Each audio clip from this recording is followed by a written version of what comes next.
Renungan pagi menjadi putra dan putri Allah oleh Ellen G. White, 21 Februari 2021. Mari kita berdoa.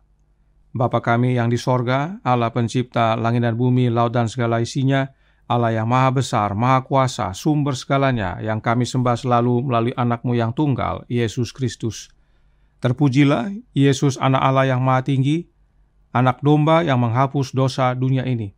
Pada pagi hari ini kami bersyukur boleh bangun dan berbakti, dan sebagaimana mendengarkan nasihat firman-Mu, kiranya pekabaran yang indah ini mengubahkan hidup kami, agar kami meninggikan hanya Bapa dan Anak saja. Beserta kami sepanjang perbaktian ini, kehendak-Mu yang jadi.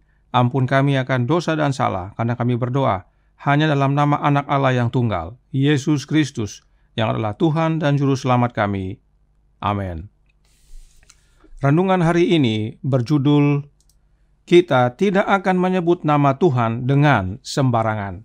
Ayat inti terdapat dalam Keluaran 20 ayat 7. Jangan menyebut nama Tuhan Allahmu dengan sembarangan, sebab Tuhan akan memandang bersalah orang yang menyebut namanya dengan sembarangan. Alasan mengapa perintah ini diberikan, supaya kita jangan bersumpah baik demi langit, karena langit adalah tahta Allah, maupun demi bumi, karena bumi adalah tumpuan kakinya, ataupun demi Yerusalem, karena Yerusalem adalah kota raja besar. Janganlah juga engkau bersumpah demi kepalamu, karena engkau tidak berkuasa memutihkan atau menghitamkan sehelai rambut pun. Segala sesuatu berasal dari Allah. Kita tidak punya sesuatu yang belum kita terima, dan lebih daripada itu, kita tidak punya suatu apapun yang belum dibeli bagi kita oleh darah Kristus. Perkataan hawa nafsu yang menyala-nyala sekali-kali tidak boleh diucapkan, karena di dalam pemandangan Allah dan malaikat-malaikat yang suci, semuanya itu adalah sesuatu jenis bersumpah. Perintah ini bukan saja melarang sumpah-sumpah palsu dan sumpah yang biasa, melainkan dilarangnya kita dari menggunakan nama Allah dengan cara yang ringan atau kurang berhati-hati, tanpa memandang kepada artinya yang sangat hebat itu. Oleh menyebut Allah tanpa pikir dalam pembicaraan yang biasa, oleh seruan-seruan kepadanya dalam perkara-perkara yang kecil, dan oleh menyebut-nyebut namanya berulang kali tanpa perasaan, kita menghinakan Dia. Namanya pun suci dan hebat adanya. Semuanya haruslah merenungkan kemuliaannya, kemurnian dan kesuciannya, agar hati boleh dikesankan dengan suatu perasaan akan tabiatnya yang mulia, dan namanya yang suci itu haruslah diucapkan dengan hormat dan hikmat. Bukannya manusia yang harus kita tinggikan dan sembah, melainkan hanya Allah, satu-satunya Allah yang benar dan hidup. Kepadanya penyembahan dan penghormatan kita patut diberikan. Menurut pengajaran Alkitab, adalah menghinakan Allah apabila menyebut pendeta-pendeta sebagai reverend, artinya yang lebih dihormati atau yang mulia. Tiada seorang manusia fana mempunyai hak menyangkutkan gelar ini kepada namanya sendiri atau kepada nama manusia manapun. Itu hanyalah milik Allah untuk membedakan Dia dari segala makhluk yang lain. Namanya pun suci dan hebat adanya.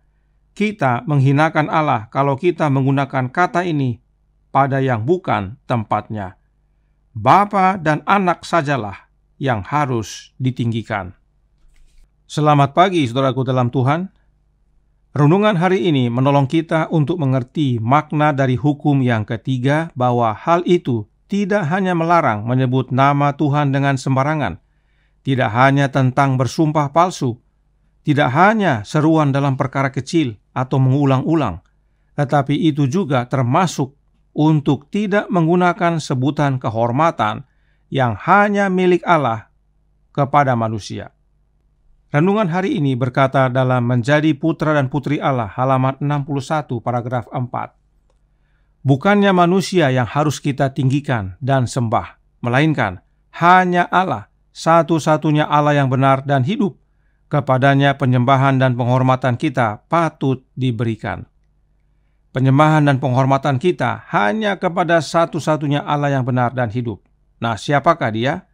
Roh Nubuat menyatakan dalam Suara Hati Nurani, halaman 266, paragraf 2, berkata, Akan sangat penting bahwa kelepasan dari Israel harus didahului dengan pertentangan yang kudus terhadap penyembahan Baal dan satu pengakuan terhadap Jehovah sebagai satu-satunya Allah yang benar dan hidup. Allah yang benar dan hidup ini adalah Jehovah, dan sebagaimana pelajaran renungan pagi tanggal 19 Februari, Jehovah adalah Allah Bapa. Karenanya, satu-satunya Allah yang benar dan hidup adalah Allah Bapa, dan memang ini sesuai dengan Alkitab. Kepada Allah Bapa lah penyembahan dan penghormatan kita patut diberikan. Hal ini juga selaras dengan pekabaran hukum pertama. Itu sebabnya renungan hari ini melanjutkan dalam Menjadi Putra dan Putri Allah halaman 61 paragraf 4. Menurut pengajaran Alkitab adalah menghinakan Allah apabila menyebut pendeta-pendeta sebagai reverend, artinya yang lebih dihormati atau yang mulia. Tiada seorang manusia fana mempunyai hak menyangkutkan gelar ini kepada namanya sendiri atau kepada nama manusia manapun. Itu hanyalah milik Allah untuk membedakan dia dari segala makhluk yang lain. Namanya pun suci dan hebat adanya. Kita menghinakan Allah kalau kita menggunakan kata ini kepada yang bukan tempatnya. Bapa dan anak sajalah yang harus ditinggikan. Intinya, saudaraku dalam Tuhan, pemuliaan tertinggi hanya diberikan kepada Allah Bapa dan bukan kepada manusia, meskipun dia seorang pendeta. Sebab ada kecenderungan manusia meninggikan pendeta, dan ini menghinakan Allah, yaitu Allah Bapa. Nah, perhatikan bagian akhir daripada kutipan ini. Nyonya White dengan jelas menuliskan, Bapa dan anak sajalah yang harus ditinggikan. Jika disebut sajalah atau alone dalam bahasa Inggris, artinya tidak ada yang lain, hanya Bapa dan anaknya yang kita tinggikan atau muliakan. Mengapa anak juga turut ditinggikan? Ingat kembali kutipan berikut ini yang kita sudah bahas sebelumnya. Dalam The Spirit of Prophecy, volume 1, halaman 17, paragraf 2, Nyonya White menjelaskan, Sang Pencipta Agung mengumpulkan penghuni sorgawi bahwa ia akan berada di hadapan semua malaikat, memberikan penghormatan khusus kepada anaknya. Sang anak duduk di atas tahta bersama Bapa, dan kumpulan malaikat kudus surgawi berkumpul di sekitar mereka. Bapa kemudian menyatakan bahwa ditahbiskan oleh dirinya sendiri, Kristus harus setara dengan dirinya sendiri. Sehingga dimanapun kehadiran anaknya, itu adalah kehadirannya sendiri. Firman-Nya harus dipatuhi dengan kerelaan sebagaimana firman dari Bapa. Dia telah memakaikan anaknya dengan otoritas untuk memerintah penghuni sorgawi, terutama anaknya yang bekerja dalam persatuan dengan dirinya sendiri dalam mengantisipasi penciptaan bumi dan setiap makhluk hidup yang seharusnya ada di bumi. Anaknya akan melaksanakan kehendak dan tujuannya, tetapi tidak akan melakukan apapun dari dirinya sendiri. Kehendak Bapa akan terpenuhi di dalam dirinya. Inilah sebabnya anak Allah juga kita tinggikan dan muliakan. Kemudian firman Allah lebih dahulu menyatakannya. Dalam Yohanes 3 ayat 35 yang berbunyi, Bapa mengasihi anak dan telah menyerahkan segala sesuatu kepadanya. Jika disebut segala sesuatu, artinya semuanya. Tidak ada yang terkecuali. Itulah sebabnya Yesus berkata, kepadaku telah diberikan segala kuasa di sorga dan di bumi. Kemudian juga hidup yang kekal ada dalam Yesus, serta teristimewa, Yesuslah juru selamat kita, anak domba Allah yang telah tersembelih untuk menyelamatkan kita. Demikian juga, jangan lupa, karena renungan hari ini berhubungan dengan nama Bapa telah diberikan kepada anaknya. Ibrani 1 ayat 4 berkata, jauh lebih tinggi daripada malaikat-malaikat, sama seperti nama yang dikaruniakan kepadanya jauh lebih indah daripada nama mereka. Nama Allah Bapa telah dikaruniakan kepada anaknya. Baca juga Filipi 2 ayat 9 dan 10 serta Keluaran 23 ayat 20 dan 21. Ini semua adalah dasar utama mengapa Yesus patut disembah dan ditinggikan. Bukankah hal ini suatu pernyataan yang menarik? Roh nubuat tadi menyatakan hanya dua makhluk ilahi, yaitu Bapa dan Anak saja yang harus dimuliakan, bukan tiga.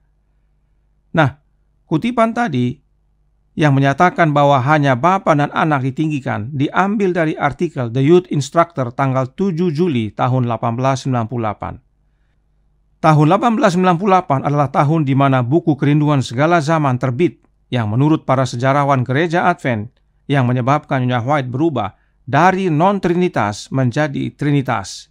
Apakah benar demikian? Rupanya tidak.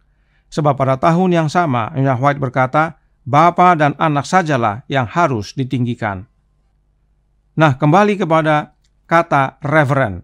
Roh Nubuat melanjutkan dalam Kerinduan Segala Zaman, buku kedua halaman 241 paragraf 3 yang berbunyi, sekiranya Kristus berada di dunia sekarang ini dikelilingi oleh mereka yang telah memakai gelar yang terhormat atau yang paling dihormati, dalam bahasa Inggris Reverend atau Right Reverend, tidakkah ia mengulangi perkataannya, janganlah pula kamu disebut pemimpin, karena hanya satu pemimpinmu, yaitu Mesias atau Kristus. Bukan bagian kita untuk memakai gelar yang terhormat. Bahkan jangan pula disebut pemimpin, sebab pemimpin kita adalah Mesias, yaitu Kristus. Nah, bagaimana teladan pemimpin kita? Kerinduan Segala Zaman buku pertama halaman 321 paragraf 2 berkata, jika kita memiliki kerendahan hati Tuhan kita, dalam bahasa Inggris our master atau pemimpin kita akan lepas dari sifat remeh, penolakan, sakit hati yang ke dalamnya kita terjerumus setiap hari, dan tabiat-tabiat itu akan berhenti mendatangkan kegelapan atas jiwa. Yesus pemimpin kita adalah seorang yang rendah hati. Biarlah teladan Yesus menjadi bagian kita. Bukan diri dan manusia yang kita tinggikan, tetapi hanya Allah Bapa dan Anaknya, Yesus Kristus. Sebab hanya kepada Anaknya Allah Bapa telah mengaruniakan namanya. Karenanya, jangan menyebut nama Bapa dan Anak dengan sembarangan. Siapa nama Bapa? Tuhan dalam huruf besar. Siapa nama Anak? Yesus Kristus. Tuhan memberkati, saya bawa dalam nama Yesus. Amin. Mari kita berdoa. Bapa kami yang di sorga, Allah pencipta langit dan bumi, laut dan segala isinya, Allah yang maha besar, maha kuasa, sumber segalanya, Allah Bapa yang kami sembah hanya dalam nama Anak-Mu, Yesus Kristus. Terima kasih atas nasihat penting yang seringkali tanpa sadar kami langgar.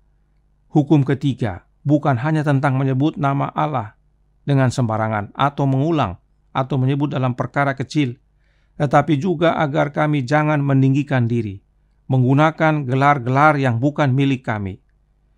Hanya Bapa dan Anak saja yang patut kami muliakan, yang patut kami tinggikan. Karenanya, curahkan roh Anak-Mu ya Bapa, agar kami dituntun dalam seluruh kebenaran, hidup kami diubahkan. Kehendak-Mu yang jadi, ampun kami akan dosa dan salah, karena kami berdoa hanya dalam nama Anak Allah yang tunggal, Yesus Kristus, yang adalah Tuhan dan Juru Selamat kami. Amin.